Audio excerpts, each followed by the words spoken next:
जय जिनेन्द्र।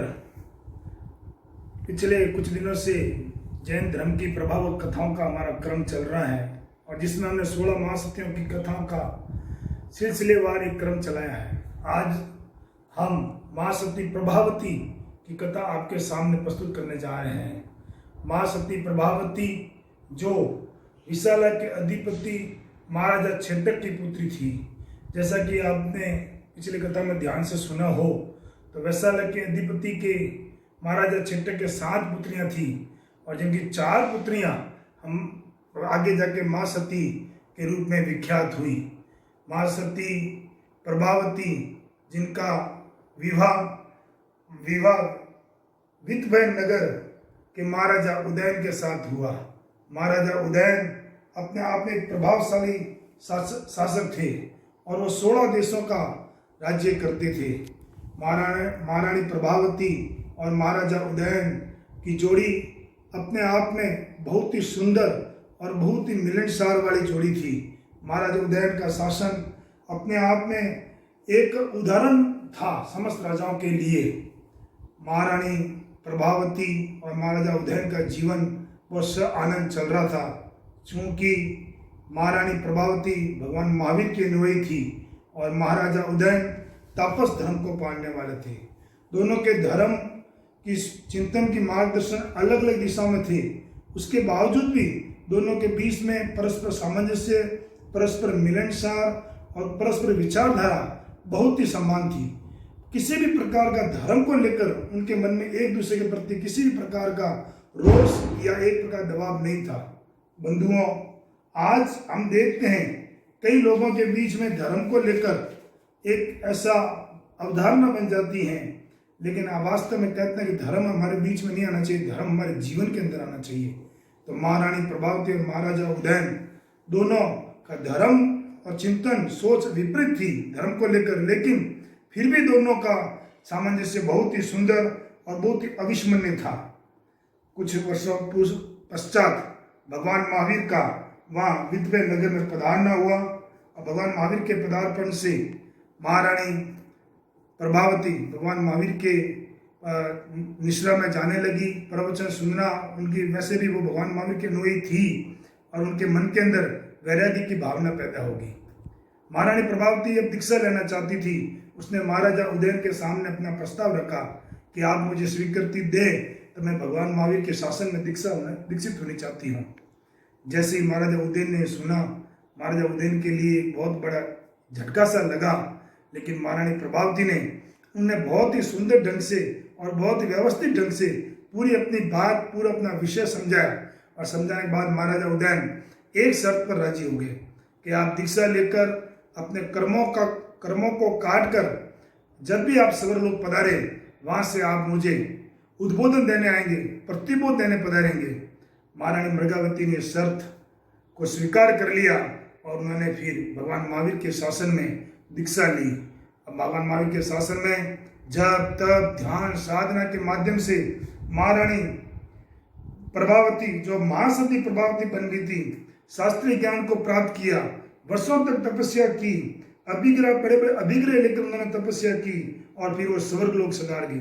स्वर्गलोक के अंदर वो देवगति में पधारे, महादिक देव के रूप में उनका वहाँ जन्म हुआ।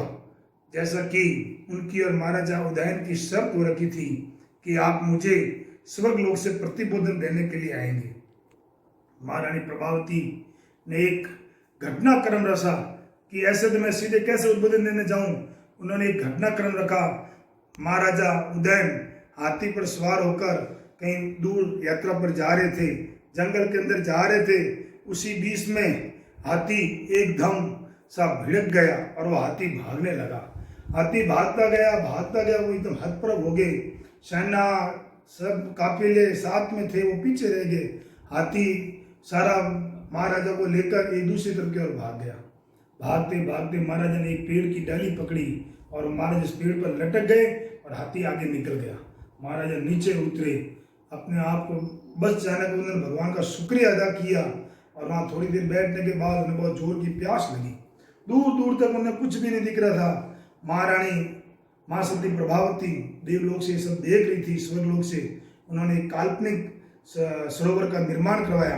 वहाँ महाराजा उदयन ने पानी पिया, पानी पीकर अपनी प्यास बुझाई, प्यास बुझाकर वो वहाँ बैठे और थोड़ी देर पश्चात वो वापस उन्होंने कुछ आवाज़ सुनाई दी तो वो आगे चले। उन्होंने वहाँ एक आश्रम सा देखा, उन्हें लगा कि यहाँ कुछ तपस्वी वगैरह बैठे हैं।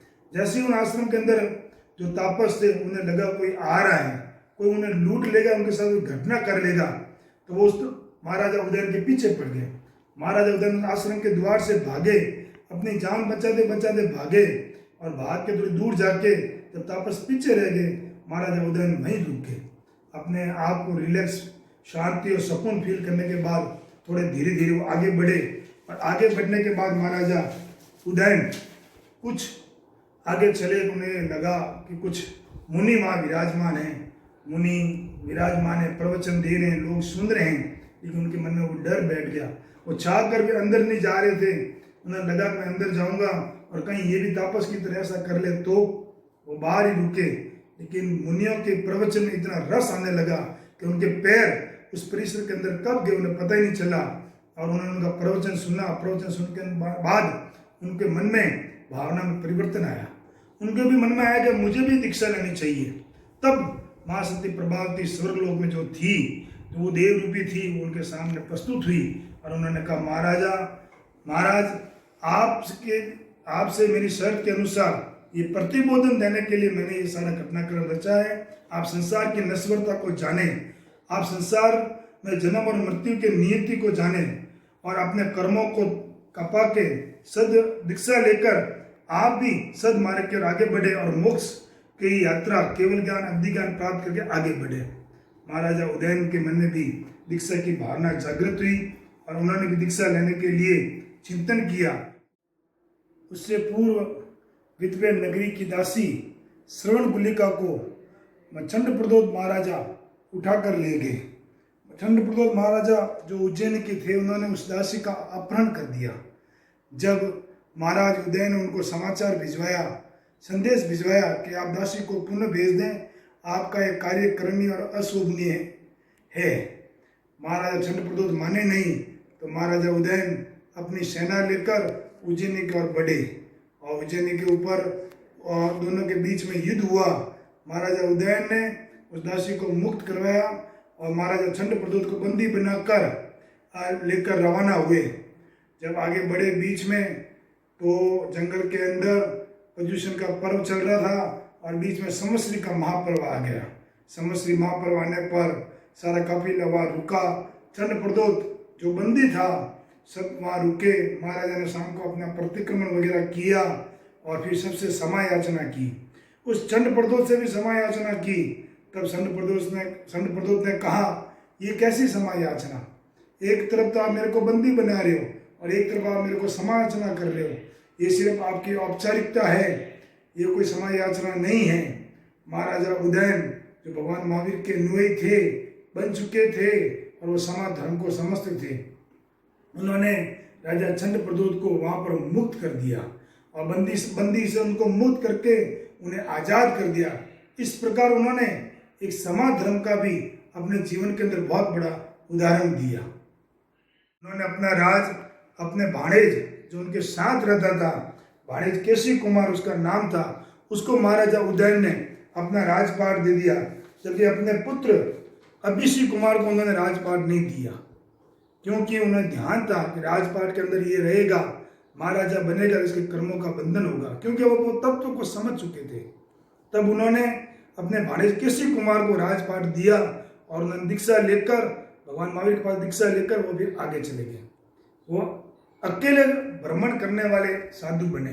वो अकेले ही विचरण करते, अकेले ही रहते, भगवान की आज्ञा से वो अकेले विचरण करते, जंगल जंगल शहर शहर गांव गांव जाते हैं, लोगों को उद्बोधन देते हैं। कुछ वर्षों बाद फिरते फिरते घूमते घूमते वो अपनी जन्म स्थली जन्मभूमि के अंदर पधारे, उस नगर के अंदर पधारे, विद्वे नगर के अंदर।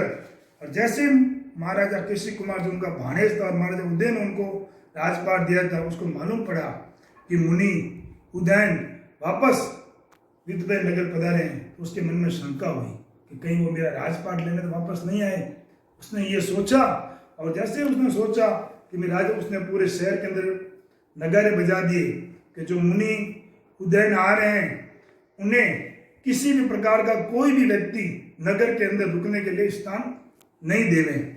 अब राज ऋषि कहे उदयन पूरे शहर के अंदर उन्होंने परिक्रमा लगाई, एक एक घर घर गए, किसी ने उन्हें रुकने की या आहार पाने की कोई व्यवस्था नहीं दी। शहर के बाहर जब शाम होने को आई तब वो वहाँ शहर के बाहर एक लास्ट शोर के पास, एक किनारे के पास किसी कुंभारन का घर था, वहाँ जाके उन्होंने वंदना की।